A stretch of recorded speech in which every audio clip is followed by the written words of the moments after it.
Hello, everybody. Welcome back to another weekend video. It's Andy here from bullwaves.org. Be sure to go over and check out the website, bullwaves.org. I said that already. And yeah, think about becoming a member because we had some pretty good hits this week. This is in this video, I'm going to look at the S&P and I'm going to look at crude oil. And I'm going to see what the hell is going on. Okay, so I think I'm working on the idea or the thesis that we have a top in place, a long-term top in place, and a long-term decline to come. So you can see, let's say on the daily chart, you can see that we've got a wave. You can call this wave 3 way back in February 18, or you could call it wave 3 into the September top here, or October top, forgive me. 3 waves down. Either way, it's 3 waves down. A fourth wave halted at that 2300 level, and then we had this massive rally this year so far. Now we broke to a new high. Now we seem to be moving down impulsively again. So the question is, do we have an impulse pattern complete, and are we about to move into a third wave? So let's get into that. Here's the 4-hour chart. That's the fifth wave up, complete wave 1, 2, extended wave 3, ABC, expanded flat wave 4, then 1, 2, 3, a little triangle wave 4 and 5.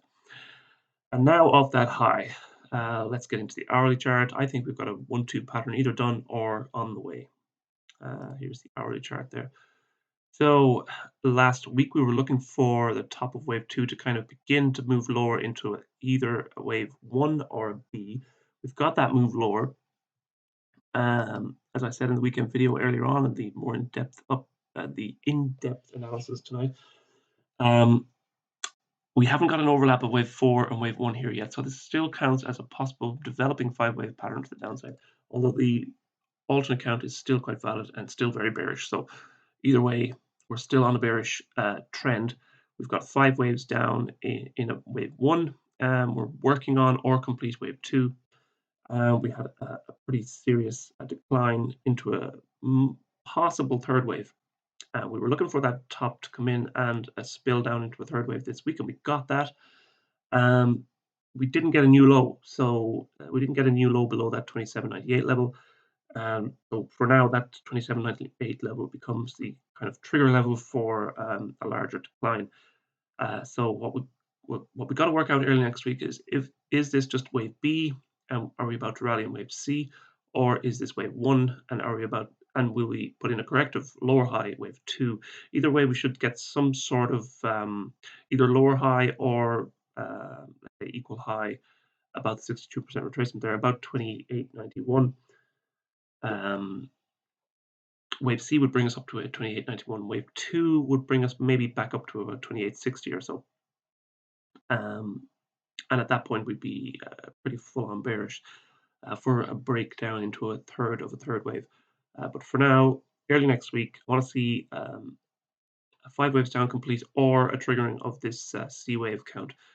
And we'll be watching that on the nightly updates as the pattern progresses, let's say. I'm tripping over my own tongue here. Okay, so that's crude oil. Not crude oil, that's the S&P. Again, tripping over myself. Let's get into crude oil because crude oil was a heck of a market this week. Okay, so I think we've got the second wave top in place. That's the second wave that I've been looking for a while. And we've got a pretty significant decline down to begin a third wave down or a C wave down. You could call this a B wave high or a second wave high. It wouldn't really matter because the eventual outcome is the same, more or less, and that'd be an acceleration down in 5 waves.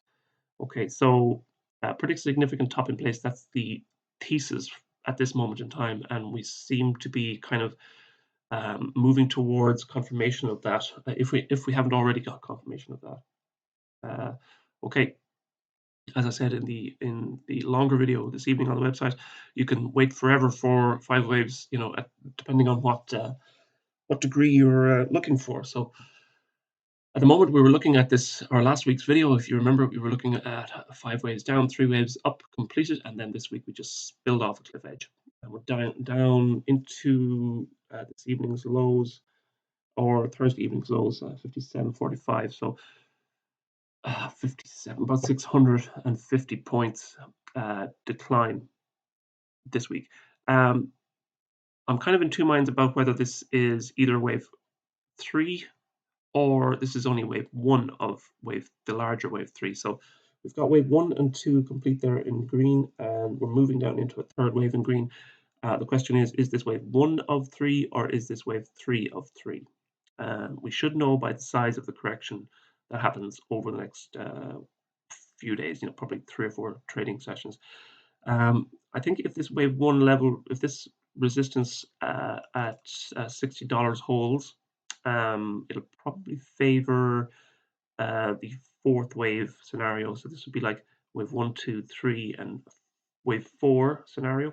If we get let's say a break of that wave 1 level at $60 again, that'll favor the second wave scenario. So for now, we're still long-term bearish, with the possibility of another lower degree impulse wave now building, and the possibility of a larger decline into a third wave building over the next week or so. So go over to the website, check out membership, and don't miss out. Thanks for watching the video. We'll see you next week, maybe sometime. Might do a middle of the week video. Either way, should see you next weekend. Have a great long weekend if you're over in the States, and be good. God bless. Bye bye.